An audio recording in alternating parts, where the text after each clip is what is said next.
श्रीमान् वेंकटनाथार्य कवितार्के केसरी वेदांताचार्यवर्यो मे सन्निधत्तां सदा हृदि रामानुजदयापात्रं ज्ञानवैराग्यभूषणं श्रीमद्वेंकटनाथार्यं वन्दे वेदान्तदेशिकं लक्ष्मीनाथसमारम्भां नाथयामुनमध्यमाम् अस्मदाचार्यपर्यन्तां वन्दे गुरुपरम्परां यो नित्यमच्युतपदाम्बुजयुग्मरुक्म व्यामोगतस्फतितराणि तृणाय मेने अस्मद्गुरोर्भगवतोस्य दयैकसिन्धोः रामानुजस्य शरणौ शरणं प्रपद्ये श्रीवत्सचिन्नमिश्रेभ्यो नवमुक्तिमधीमहे यदुक्तयस्त्रयी कण्ठे यान्ति मङ्गलसूत्रतां श्रीपराशरभट्टार्यः श्रीरङ्गेशपुरोहितः श्रीवत्साङ्कसुतः श्रीमान् श्रेयसे मे अस्तु भूयसे.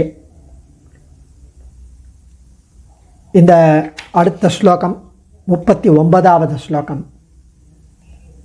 துவயத்தில் காட்டியபடி பிராட்டியின் திருவடி இணைகளை சேவிக்க கடவேன் என்று அருள்கிறார் இந்த ஸ்லோகத்தில். சுரபித நிகமாந்தம் வந்திஷியேந்திராயாக தவ கமல பலாஷ பிரக்ரியம் பாதயுக்மம் வகதி யதுபமர்தைஹ வைஜயந்தி ஹிமாம்பஸ்லுதிபிரிவ நவத்வம் காந்தபாஹாந்தராலே. சுரபித நிகமாந்தம்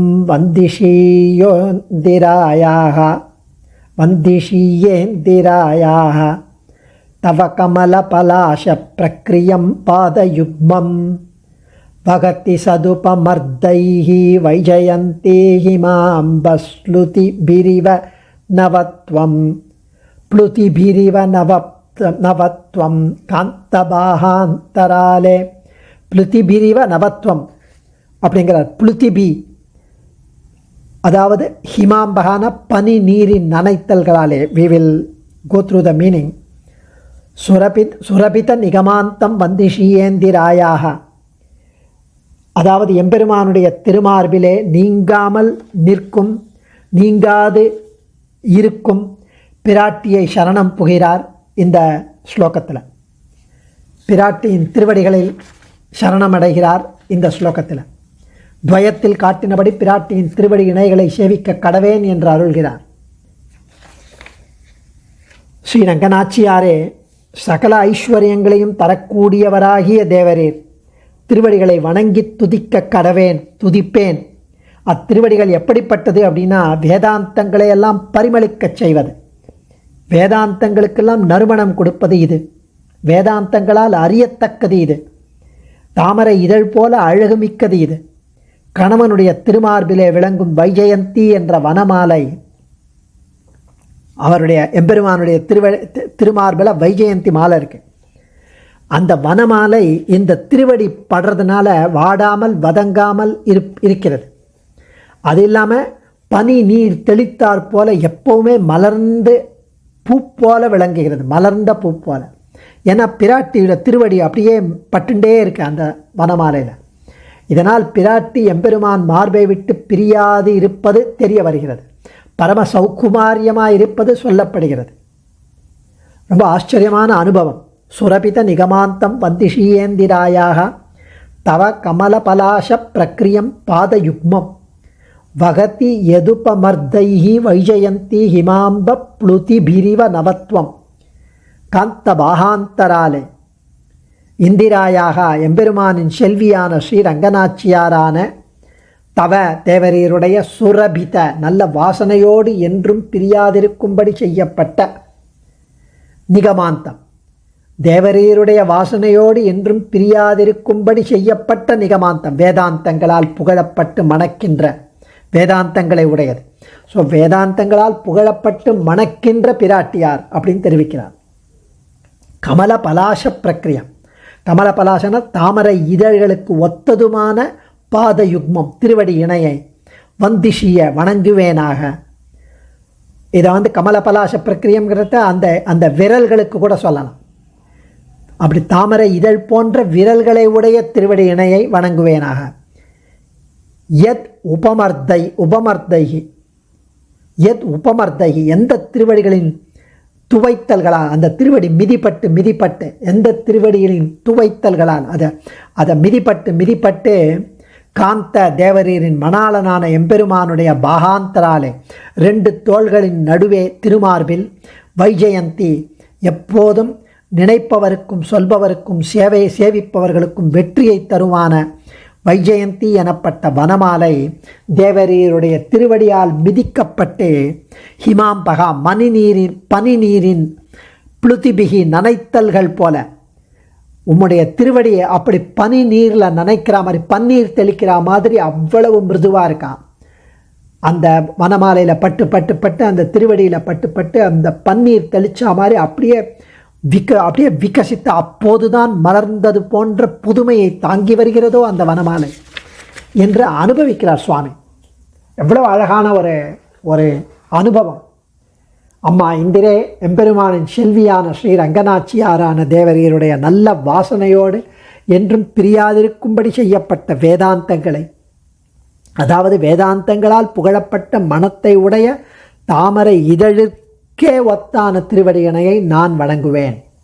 வேதாந்தங்களால் புகழப்பட்ட மனத்தை உடைய நறுமணத்தை உடைய தாமரை இதழ்கள் போன்ற திருவடியை நான் வணங்குவேன். எந்த திருவடி இணையானது தன்னுடைய மிதிப்பட்டு தேவரீரின் மணாளனான எம்பெருமானின் தோள்களுக்கு இடையே உள்ள திருமார்பில் இருக்கும் வைஜெயந்தி மாலை வனமாலை எப்படி அப்போதைக்கப்பொழுது அப்படியே அப்போதான் மலர்வது போல இருக்கிறது.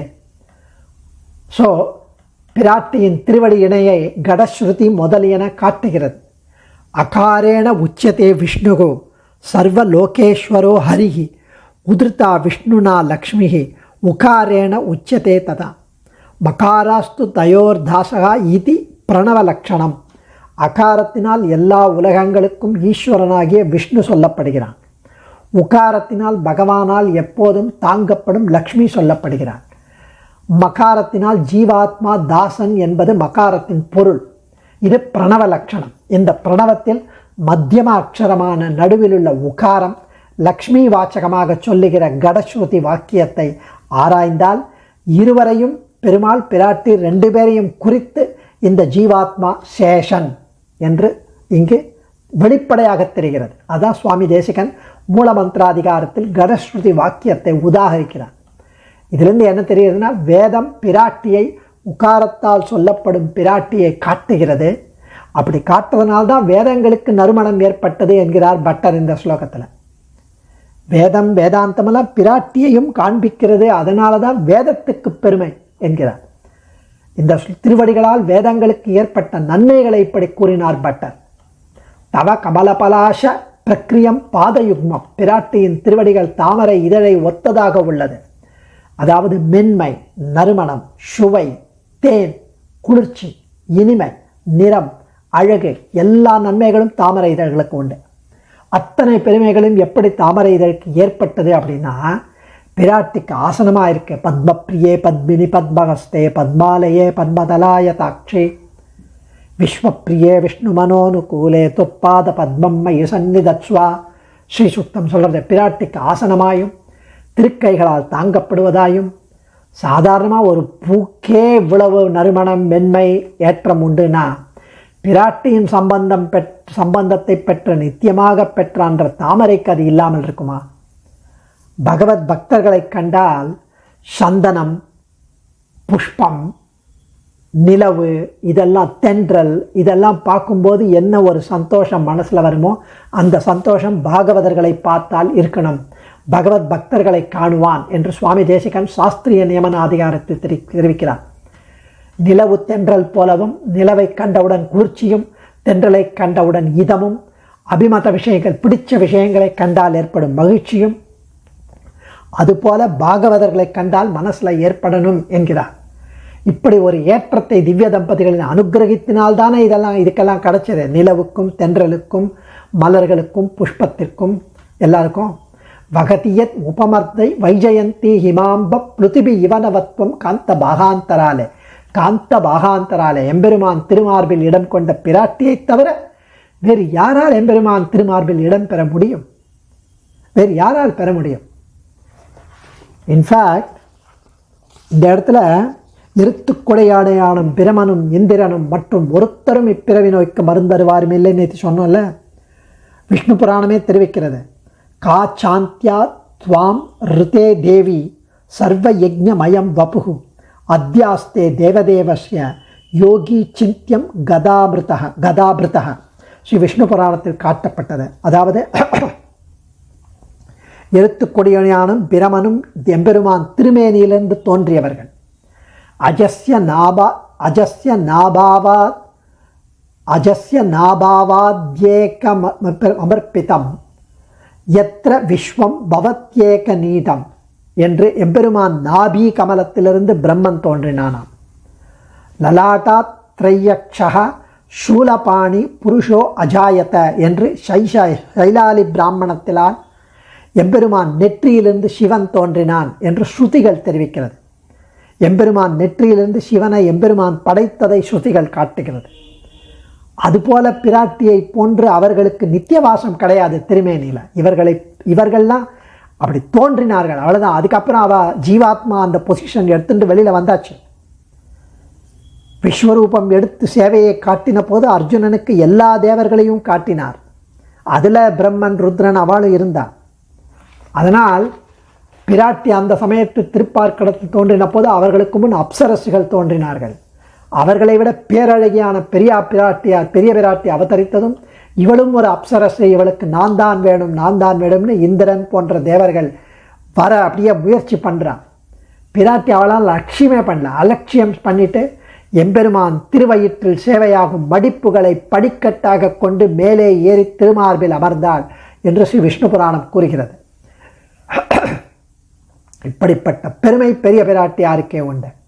2 தோள்களின் இடைப்பட்ட திருமார்பில் என்பதை பட்டர் காந்த பாகாந்தராலே திருப்பார்க்கடலை கடைந்த போது பிராட்டி வெளிப்படும் போது கூடவே வந்த ஸ்லாக்கியமான கௌஸ்துபம் என்ற ரத்தினம் போலே ஸ்ரீமத் ரகசிய திரயசாரத்தில் அதையும் தெரிவிக்கிறார். ஜீவாத்மா வந்து அந்த ரத்தனம் போல, கௌஸ்துப ரத்தனம் போல, திருவுடன் வந்த செழுமணி போல் திருமால் இதயம் மறுவிடம் என்ன என்று சாதித்தபடி அதிகார சங்கிரகத்தில் உபோத்காத அதிகாரத்தில் ஸ்ரீமத் ரகசிய திரயசாரத்தில் சுவாமி தேசிகன் தெரிவிக்கிறார்.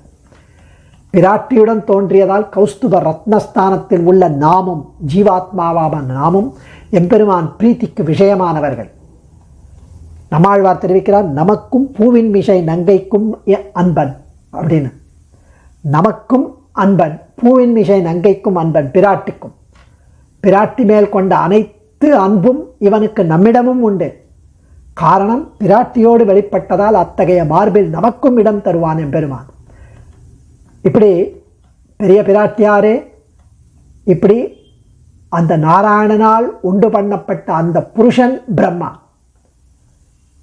இன்ஃபேக்ட் பிரம்மா தெரிவிக்கிறார், தேவரீரே உமது சங்கல்பத்தாலே உலகங்களை அழித்து பிரளய சமுத்திரத்தில் படுத்திருந்து முதலில் என்னை உண்டு பண்ணினீர் என்று பெருமாளை குறித்து பிரம்மா கூறுகிறார்.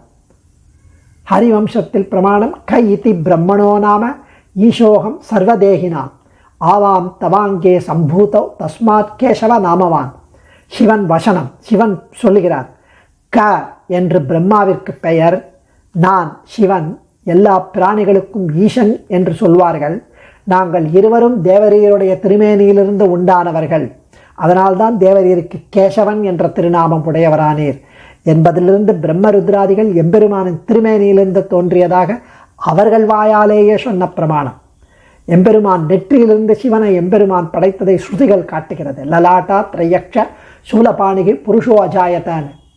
பிராட்டியை போன்ற நித்தியவாசம் அவர்களுக்கு எம்பெருமான் திருமேனியில் இல்லை.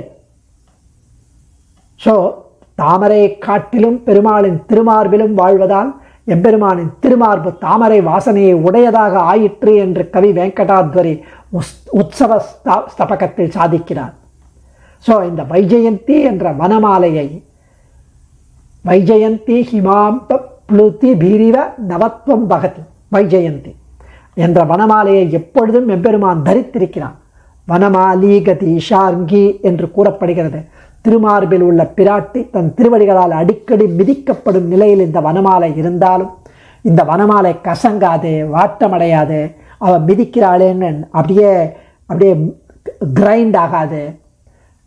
அப்படி கசங்கி போவதோ நறுமணம் குறைவதோ துளியும் இல்லாமல் பன்னீர் தெளித்தால் போல இந்த பூக்கள் அப்போதைக்கப்போது புதியதாக தோற்றமளிப்பதற்கு காரணம் பிராட்டியின் திருமேனி சௌகுமாரியம். அவளுடைய வீட்டிற்கும் தாமரை மலருக்கும் கைகளால் தாங்கியிருக்கும் தாமரை மலருக்கும் எப்படி வாட்டம் இல்லையோ அப்படி பிராட்டியின் திருவடிகளால் மிதிப்பட்ட போது கூட வனமாலை புத்துணர்ச்சி பெற்று விளங்குகிறது என்கிறார். அந்த வனமாலையைப் போல நாமும் சர்வகந்தகா எனப்பட்ட வாசனை நீங்காமல் வாடாமல், அதாவது மீண்டும் மீண்டும் இந்த சம்சாரத்தில் பிறந்து கஷ்டப்படாமல் துன்பப்படாமல் சாஸ்திரம் காட்டியபடி உபாய அனுஷ்டானமான சரணாகதியை பண்ணி சம்சார சாகரத்திலிருந்து விடுபடுவதால் துக்கம் நீங்கி எம்பெருமானின் திருவுள்ளத்திற்கு உகந்தவர்களாக ஆகி அவன் அணிந்திருக்கும் வனமாலையில் பிரீத்தியோடு எப்படி உள்ளானோ அப்படியே நாமும் அவனுக்கு பிரீத்தி தரும் செயலான சரணாகதியை அனுஷ்டித்து அந்த வனமாலையைப் போல புத்துணர்ச்சியுடன் அவனை பிரியாமல் இருந்த அந்த திவ்ய தம்பதிகளை வணங்குவோம். அப்போதான் அதனால்தான் தவ கமலபலாச பிரக்ரியம் பாதயுக்மம், அப்படிப்பட்ட அதாவது தாமரை இதழ்களை ஒத்த திருவிரல்களை, அந்த திருப்பாதங்கள் திருவிடி விரல்கள் யாவும் தாமரையை போன்றிருக்கும் அந்த திருவடி இணையை நான் வணங்குவேன் என்று பட்டர் ஆச்சரியமாக அனுபவிக்கிறார்.